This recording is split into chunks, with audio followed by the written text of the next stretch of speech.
Hello and welcome to another episode of Chalkboard Chats. My name is Henry, and in this channel, we talk all things teaching and everything in support of teachers.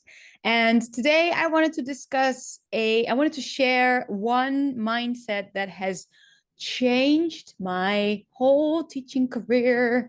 And it has enabled me to step away from stress. I have become such a calm and chilled teacher.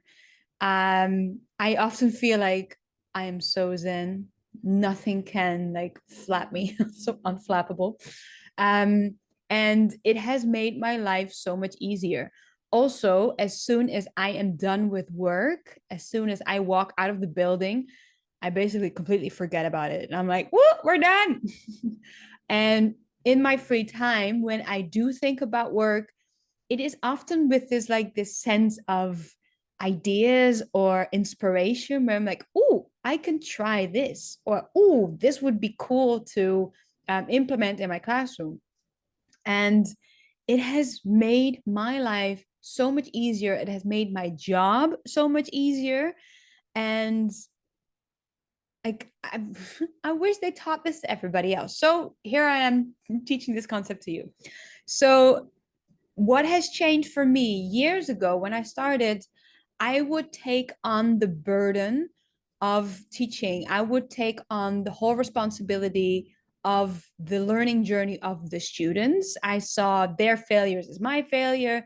I didn't see their successes as my successes because I felt like I could always do better. And I would also look at things like adverse situations with a sense of, oh, I should have done that differently. And how can I be so ignorant, or how could I be so stupid that I let this happen? Um, I would also, in the past, I would also be very mad at students. I get very worked up when students were misbehaving. And all of this was me arguing with reality. And since I have stopped arguing with reality, my life has completely changed. So, what arguing with reality looks like is, let's say, student misbehavior. I would think things like, this shouldn't have happened. I have classroom management system in place, and that student should have been deterred to misbehave. Why is this happening? This can't be happening. This looks bad on me. Because the student is misbehaving, I am doing something wrong. I have done something bad.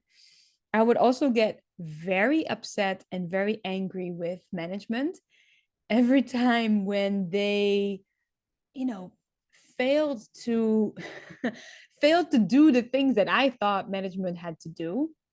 So basically, I had this idea of how management should behave, and every time they didn't, I was like, why are you not doing the things I want you to do? And funny thing, they were very consistent in that. So it took me a while to realize that the only reason why I was so disappointed, it was because of my own expectations, of course. But I would get so mad when they didn't have any pencils, for example. And I would get so frustrated when they, were unable to to fix the copy machine. So we didn't have any printers, we didn't have any copy machines. And I would just get so worked up because in my mind, something had gone really, really wrong.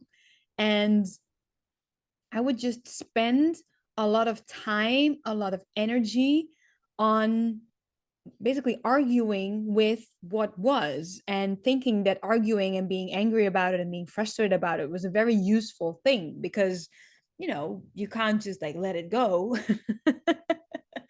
That felt to me like giving up. I would be like, ugh. And as soon as I learned the concept of fighting with reality, and I realized that just because you accept a certain situation doesn't mean you're completely indifferent to it and you're not changing anything about it. I was able to let so many things go and just let a lot of things be without feeling bad and without being indifferent to it. So to give you an example of how it works now, when a student misbehaves, I see it now as not a failure of me, because I didn't entice the student to misbehave. I don't want the student to misbehave. So there's nothing on me that I should be responsible for or I should feel bad about.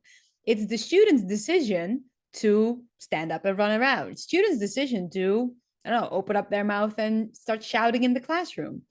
And instead of being angry about it, I now immediately try to find acceptance, in the sense that, yes, this is happening. Yes, this is what the student has decided to do. The student thinks this is a great idea. I don't need to understand why. I just need to see and take it for what it is. And without going back and look into the past and berate myself for it or berate the student for doing it in the first place, I immediately shift to, here we are, this is the situation. Now, what are the consequences for the student and what is my place in this? How do I want to show up? How do I want to communicate the consequences to the student? What kind of teacher am I in this situation, and how to move forward from this? And instead of letting this situation drag out with like anger and frustration and like a back and forth between the student and me, I am saving so much energy and time and effort by immediately sinking back into, this is what the universe has in store for me. These are the cards that I've been dealt. It's a shit hand, but let's see what I can do with it now.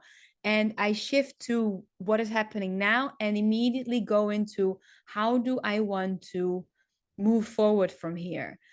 And it means such a big difference for the other students as well, because in the past, one student's misbehavior could ruin it for the whole class, could ruin a lesson for me. I would then be mad and short and abrupt and annoyed, and I would just struggle to let it go. And now I'm like letting it go as soon as it happens, because for whatever reason, this student decided to do that. And the classroom management system is there to give the student a heads up on these consequences. They know. They know that here are the rules, and if you don't comply by the rules, then here are the consequences. And they know this. Most of the time, students are deterred by this, and some students are just not impressed. And they're like, let me push those buttons. And I was like, buttons pushed. Look at how relaxed I am. Now, here are the consequences, and let me continue teaching. It's my God, it's like the difference of day and night. Nothing can really upset me anymore. It is so easy to enforce the classroom rules now, because I am not attached to what they're doing. Yes, of course, I hope that they are behaving, because when they act the certain way that I wish they want to, we get to have so much more fun. But that's not the reality. And I don't expect that of them anymore, because they're kids and they're students and they should misbehave and improvise, and that's just the reality of it. So I don't hold the idea that how it should be too tightly anymore. I'm like, no, we've let that go. And if it happens, great. If not, well, that's okay too. So that is with students. With management, I see it right now. We don't have any erasers anymore.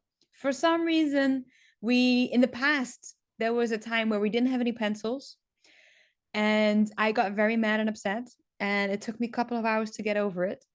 But now every week I walk in and I'm like, oh, we still don't have any erasers. And somebody from back office says, yeah, I put so many erasers here, and like 2 days later, they're gone.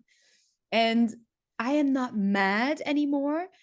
I am not frustrated anymore. And I certainly don't hold it against management that they should do this differently.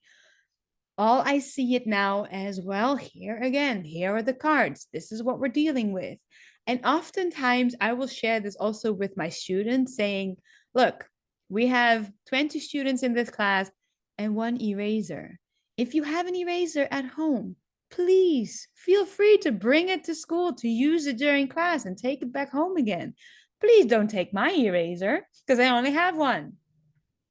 And to have that conversation with the students and to get everybody involved in these are the materials that we have, and it's not enough, but we can make it work. They also get this sense of, wow, look, teacher, I found an eraser, and they're so proud and they're so happy, and it makes me happy. So now when management is not behaving the way I want them to behave or the way that I think they should behave, I'm like, yeah, but of course, that is management. And they are doing the best they do, or the best that they can do, or to the best of their abilities. Sometimes it's shit. That's fine. That's totally fine. I can make it work either way because I have to. I don't have a choice. I'm not going to buy a lot of erasers. Wait, that's actually a lie. As like a reward, I have now bought like all these tiny little funny erasers. They're like little strawberries and little books and little cakes. And I was like, this is actually a toy that's very useful for me that the students have. So at least they have erasers again. But technically, they are toys as a little reward for doing their homework and good behavior in class. So that's the only thing that I am willing to buy for my students. Anything else, I'm not buying extra erasers so that everybody else can lose them again. No, no, no, no, no. That's not what we're doing.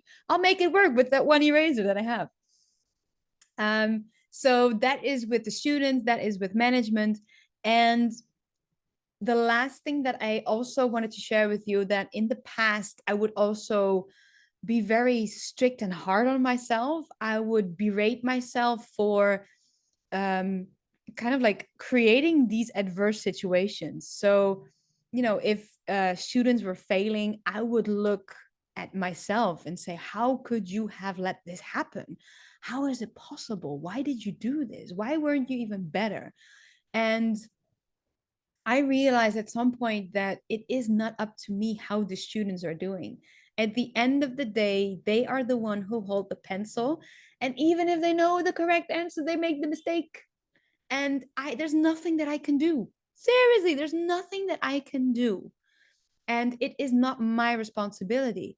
And as soon as I realized that, I was just letting go of so much shame, so much, I wouldn't say self-hatred. It wasn't really self-hatred, but more like self-frustration and self-inflicted,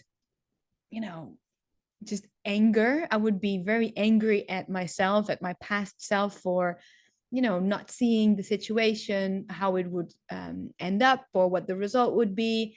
And ever since I have let go of, I've forgiven myself for everything in the past.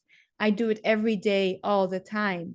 And it has freed me up so much that whenever I make a mistake now, I can look at it and I say, wow, I humaned the worst out of this. And I get this, like, it feels very light when I make a mistake now because I'm like, yeah, but at the time, I really thought this was the right thing to do. And only after the fact that now I have all the information, I can clearly see that this was the wrong thing to do. But I have so much more compassion for myself. And I immediately forgive myself because it's never my intention to do the wrong thing for anybody involved. It was always to do the right thing with the information at the time that I had. And if it was a mistake, then it was a mistake. And I am old enough and mature enough to admit that and also immediately move on from it. And it has freed me up so much in my job that I now hold it like lightly. It is a privilege to be in the classroom and it is amazing. And if I don't do it the right way, show me the right way and I'll try my best to do it. If I make mistakes, it was with all the right intentions. And it just lights up the whole experience of being a teacher. And it opens up more, it invites more joy in because I don't take myself as seriously anymore. I don't take all the things as seriously anymore.